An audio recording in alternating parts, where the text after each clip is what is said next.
Assalamu alaikum wa rahmatullah. Hazrat Sheikh Talib Sahab, been seeing you trying to join up every now and then. Now we finally get the honor of having your Mubarak presence. Welcome, welcome. MashaAllah. Happy to see you. Wa alaikum assalam wa rahmatullah.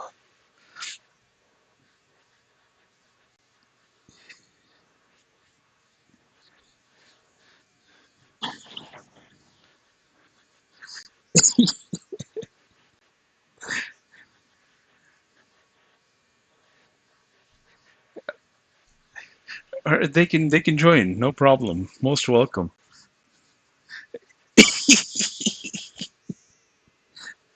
No, we want them to join.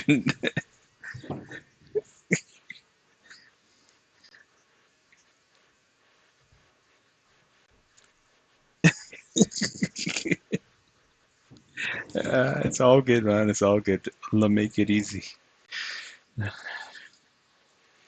Inshallah, Allah protect all of the children. Give them, bring them all on complete hidayah, inshallah. All right, inshallah. Let's get started. Bismillahir Rahmanir Rahim. The incident of the goat's head. Hazrat Ibn Umar radiallahu anhu says, one of the Sahaba received a goat's head as a present. He thought of a neighbor who had a larger family and was in greater need of it than himself, and presented the same to him. This brother, on receipt of the present, recollected yet another person whom he considered even more deserving than himself, and sent on the head to him.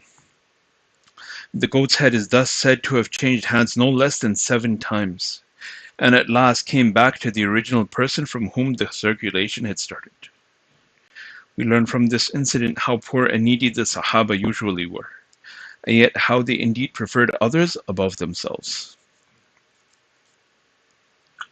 And the first guy who sent it off, well, it came back to him also, so he was also in need. It was not like he was the rich guy of them all. He was also in need. Allah give us the same spirit.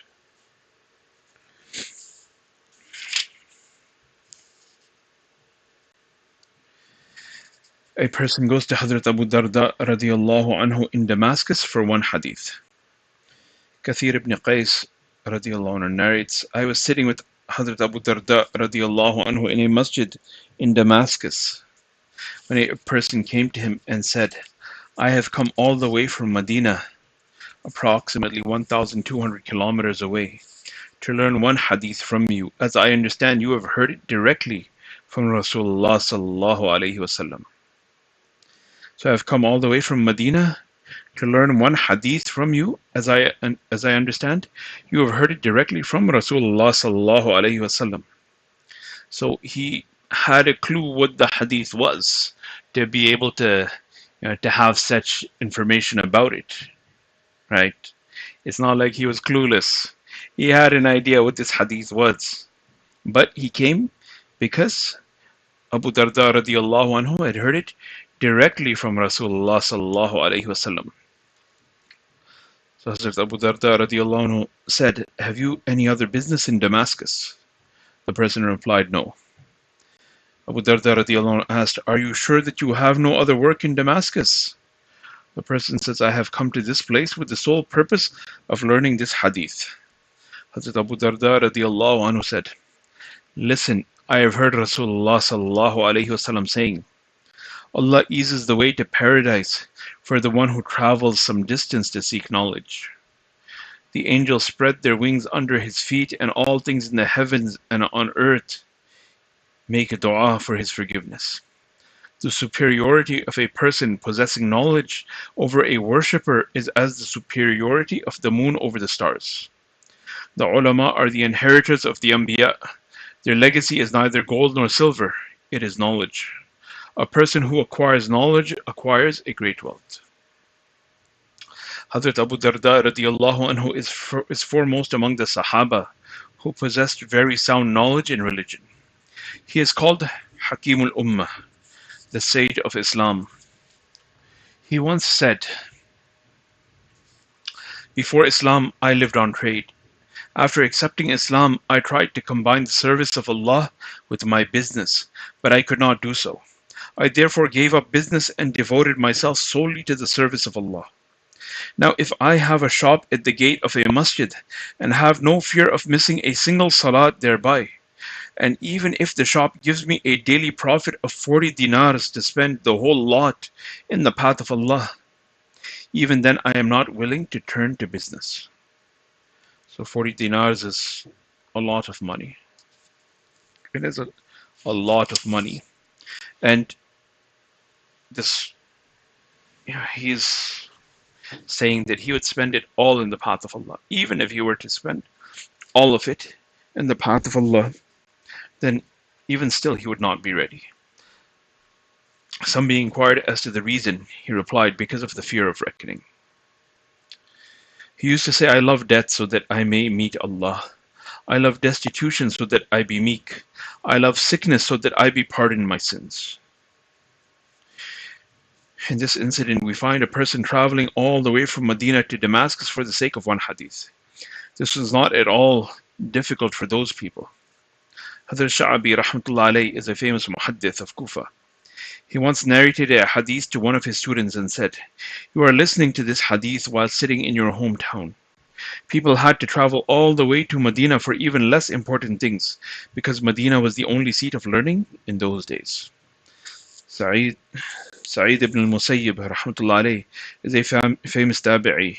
He says, "For each hadith that I have learnt, I had to travel on foot for days on end."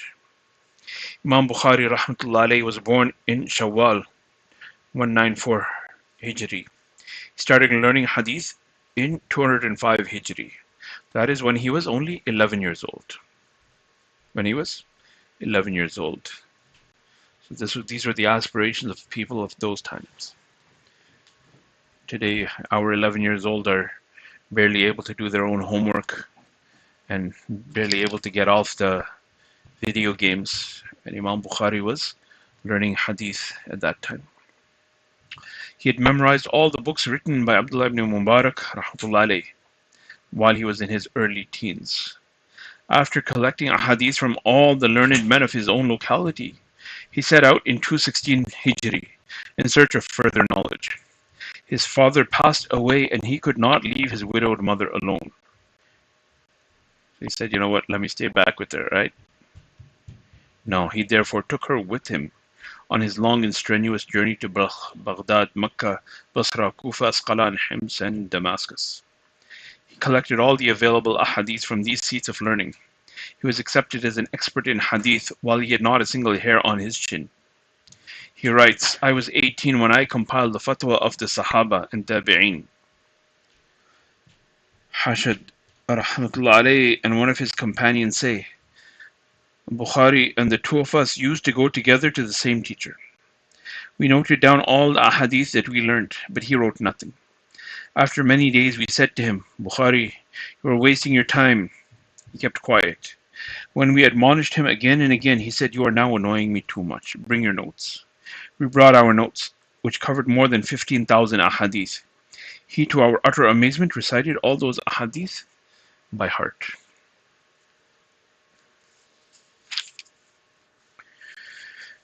May Allah give us the same aspiration as these people, same devotion to knowledge as these people. Knowledge, moving in the path of Allah, and the desire to serve the deen of Allah. Us who will take it as an excuse that, my mom is weak, I can't leave her. Imam Bukhari rahmatullah alayhi, he decided to make this journey with his mom. He didn't leave her. He took her with him. And they made this journey together. And Allah accepted them.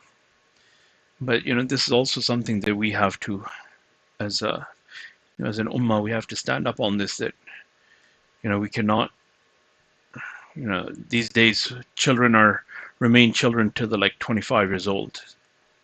Whereas in Deen, we recognize that once a person hits puberty, then they are adults. So whether it's a boy or girl, boy hits puberty at the age of 13, 14. He's an adult.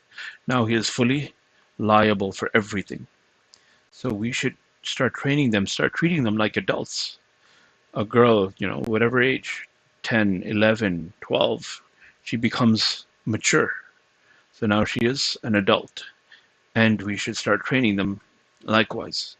That they're not just looking, to play games and they're a child in the body of an adult, but their minds should be minds of adults and their aspirations should be aspirations of adults. And they should have this understanding that what does Deen want from them. They, many times they're not even aware of the masail of their lifetime, how to take a ghusl. They don't know. And we say, oh, bacha hai, it's just still a kid. Like, he's a full adult. He's a full adult. So this is where we stand. Our as a society we started, saying these are just children. Yeah, they might want to play, that's fine, but they should know that they're fully answerable for everything. So how can these, and then once, we start treating them like adults, make their minds and their objectives like the objectives of adults. And in particular, and whatever it is with dunya, of course, they should be responsible in everything. They should, of course, know how to, do their taxes and so on, and balance a checkbook and whatever these simple things are. But more importantly, what do they have to do for the sake of Allah? Their salat, their at least, the bare minimum is their obligations. And then over and above that, they should have their direction. That whatever I'm doing, I'm not just, meant to be a doctor or an engineer.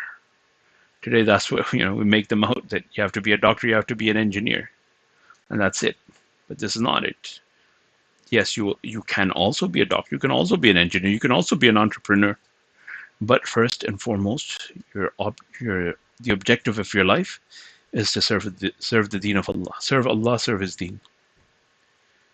Allah give us the reality, Allah give us tawfiq to bring this into our lives, to revive this, and not just ourselves, but make this something that becomes alive in the ummah, that our children become, they have high aspirations for the sake of deen from a very young age, and they keep them throughout their youth, and they keep serving deen, not just making money. They can make money too, but number one should be deen and serving deen.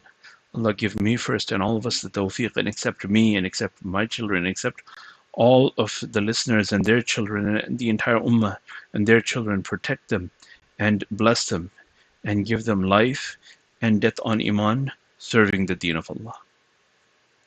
Subhanallah. سبحان الله وبحمده سبحانك اللهم وبحمدك نشهد أن لا إله إلا أنت نستغفرك ونتوب إليك سبحان ربك رب العزة عما يصفون وسلام على المرسلين والحمد لله رب العالمين. Looks like I'm अच्छा. السلام عليكم ورحمة الله.